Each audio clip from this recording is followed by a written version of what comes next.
Welcome to Starcraft II Shoutcast. Hi, I'm Dipski.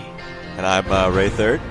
We're here with Starcraft II Shoutcast. We have a map submitted by Shinosai.marktheshard from the Starcraft II Beta forums.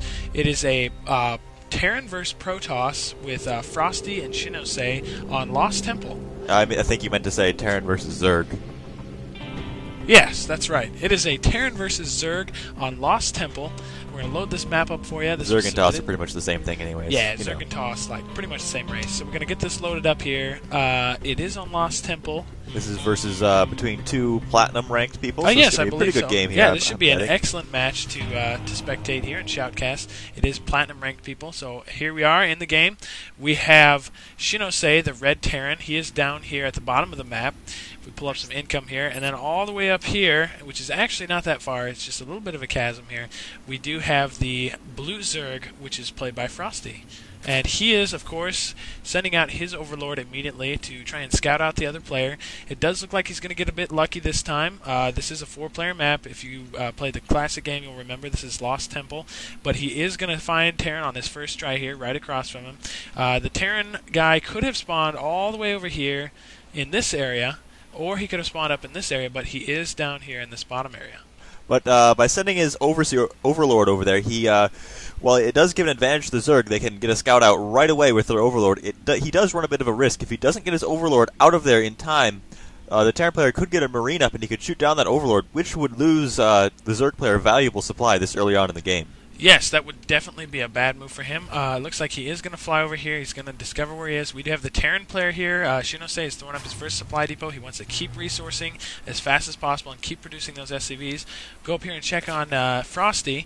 We see that he is resourcing away. He's building lots of drones at the same time here. He's just trying to get his minerals up and about. Oh, and it does look like we have Shinosai coming out of his base for a little bit of a scout here. And he does have an Overlord in his base right now, so there he goes. He is redirecting his path right now. He does think he knows where the Zerg is right now, and he is correct in that assumption because he did see that Overlord come in his base. So he is going to try and scout out the other player right now. So as you can see here, Shinosai is sending his SCV up to do some scouting here, but right now there isn't a whole lot to be scouted from the Zerg player. I mean, he is just getting a spawn pool up, but he hasn't started mining his gas. That's about all that Shinosai is going to get from this scouting mission here. As you can see here, all he is seeing is that spawning pool, which is a pretty standard build for a Zerg player. Yeah, that is definitely pretty standard. The only other thing he's gaining, like you said, is the Vespene guys are not active yet, so he may be headed off to a possible Roach build that he is avoiding by not having those up. Looks like he is going to back out of the base here, and we do have, of course, FrOsty down here is just plodding along. He's trying to get that out of the way of the barracks before he gets a Marine up to take that out. And it does look like we have Shinosai parking his SCV right outside the base up here, so he is going to be sitting here waiting for any units to come out, kind of give him a tip-off there, and possibly notice that he's expanding when he ends up going for that fast expand right there. If he goes for a fast expand. Of course, if he does go for that natural, I mean. We do have, this is a unique map, we do have the Xel'Naga watchtowers, of course. It's a new feature in StarCraft II in the middle. If you do capture those, you will gain sight of the entire area around that. Oh, and it does look like we have a drone heading out here. Oh, for a fast expand. He is definitely going for a fast expand now. As you can see, Shinosai sees that, and he's attacking for it. He's going for that expand. He's going to try and do some damage to it, but that SCV just does not do much damage. It's going to take him a while to bring down that hatchery there. It does look like he's doing some damage. It is building a little bit too fast for him to keep up there, but he is doing his best, his darnest, to just harass the crap out of that hatchery. We do have some Zerglings going up right now in this base. We do finally have a Vespene guys are going up. Oh, here they go. Here come the Zerglings. Zerglings out. Looks like they're going to head straight for that SCV. We do have some Zerglings already out here. SCV's getting chased down right now. I don't know if they're going to catch him, but they're just trying their darndest to kill that SCV, and he is running for his life. He's at 45 HP. He's got 4 Zerglings after him, and he is hightailing it back to those Zerglings are faster than SCVs, but they just cannot get close enough to get enough hits. Every time they take a hit, they lose a step, and they have to fall back and try and hit again. They just cannot get enough hits. And it looks like he's getting closer to his base. Okay, he does have some Marines up base. there. Oh, and they back off. The Zerg player wisely takes his Zerglings away. Oh, he forgot about his last two Zerglings. He's not backing away. He just lost one. The other one's at half health. He did lose a Zergling. Other one's at half health. That's not really a big deal, but he did kill a Zergling, so that's pretty good. So he does have these. He's got 3 Marines up here. He has walled off his base. That's a typical Terran strategy. But Blue still has this Overlord just chilling over here. He will notice that when he's sending out units, and he may. And if you notice, Blue also has taken both Xel'Naga watchtowers. That's pretty big in a map like this. He now has a ton of info on what the red is doing. Yeah, he does have 3 Zerglings moving up here. He has both of these Xel'Naga watchtowers, like we mentioned before. You can see the area on this mini-map here. It does give you a very large range. He will see any ground forces moving to attack him. And we do have that SCV for... Oh, it looks like the SCV is throwing up a starport already. It does look like the Terran player is teching. He just skipped right over the factory, and he's going straight for those starports. And looks like he may be trying a little bit of a rush or a air attack in the back of the Blues base. So it looks like right now the Zerg player he's got a queen up, of course, and it looks like he's got some more Zerglings coming up. He's got 5 Zerglings on the map right now. To the Terran's 4 Marines here. It doesn't look like the Terran is very interested in pushing out the ground force right now. He's really just trying to contain the Zerg away from his base so he can get these starports up. He's really interested in getting those air units out to maybe do a possibly harassment. Now this is a very dangerous strategy for the Terran to go.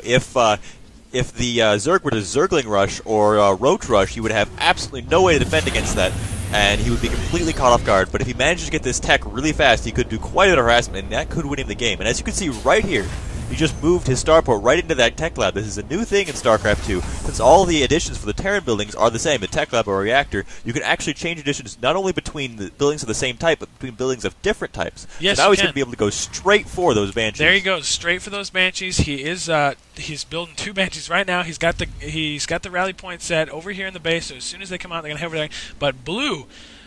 FrOsty has tons of Zerglings out on the map. He still has control of those watchtowers, and he looks like he may be starting to group up for a push over here. He does have an Overlord here. He can see the front of the base. I'm not sure he knows how many Marines are up here, but if he pushed right now, he'd have a very successful attempt, and you can see that he does have 10 Zerglings. He's going for Banelings now.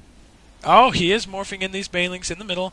Banelings are very deadly units against those both buildings. Looks like he's scouting in here with the Zerglings. He's not going to do much damage. He's just trying to see. He does notice now that there's only 4 Marines up there. He might feel a little bit bolder, but we do have Banshees coming up right now. We have both Banshees finishing. They looks like they're heading straight over to harass the space. This could be trouble for the Blue Zerg player. The only air defense he's got right now is that Queen, and that Queen is not going to be effective air defense against 2 Banshees. They're going to bring it down fast, and they're going to start a harassment. Now, as you can see, the Zerg player has noticed that Banshees are coming, and you can see that he's currently building a Hydralisk. Hydralisks are the counter for Zerg to Banshees. They do quite a bit of damage, but he's not going to quite be able to get that Hydralisk Den up in time to get Hydralisk to counter those Banshees. It does look like those Banshees are focusing down the Hydralisk Den. They did take out the Queen. The Queen did get off her Spawn Lava ability on the lair here, and looks like the Blue is making a push of his own. Oh, Bailey's just taking out, ripping into the Marines. Terrible damage. Terrible damage to the buildings and the Marines. He took out that block. He is wide open to attack. He does have Zerglings running around in the base, killing this command center that he's building, killing the Marines, and now he looks like he has... Oh, he's got a Banshee up here. He's going to try and take out these things. He's sending his SCVs over. He really wants those Zerglings out of his base so he can continue harassing, and he still has some Banshees over here, bringing in even more to harass this base even further. He's just ripping into these drones. The Zerg player should probably pull back. There he goes. The Zerg player is pulling back his drones, and these Banshees are just wreaking havoc on this base. He has no air defenses right now, but he does have some Zerglings still in this base. Right now they're playing... Like the SCVs are really right now both red and blue are playing a game of chicken. They both have enemy forces in the other player's base, and they're trying to see who can blow up the other player's base fast enough. As you can see, Zerg is just spamming Zerglings right into his base, but the Terran has not pulled his Banshees back. He's still trying to take out the Zerg base. He's really focusing on that lair. He's trying to train another Queen in there, but he's trying to focus that down. Oh, now you can see he is pulling back. There's too many Zerglings for him to handle, and he's going to lose that. He lifts off that starport, so he doesn't lose it. He is taking out the tech lab there, but his Zerglings pretty much are going to have free run of the base now because, well, he's bringing his Banshees back here. So here we go. The Zerg player notices those Banshees there. He's just trying to do as much damage as possible. Looks like he's running away. He's going to try and hit the economy. That's always a good strategy. Going straight for the economy. Try and take out as many workers as you can. Those Zerglings are just trying to buy their time and take out as many units as they possibly can. Those Banshees finish them off.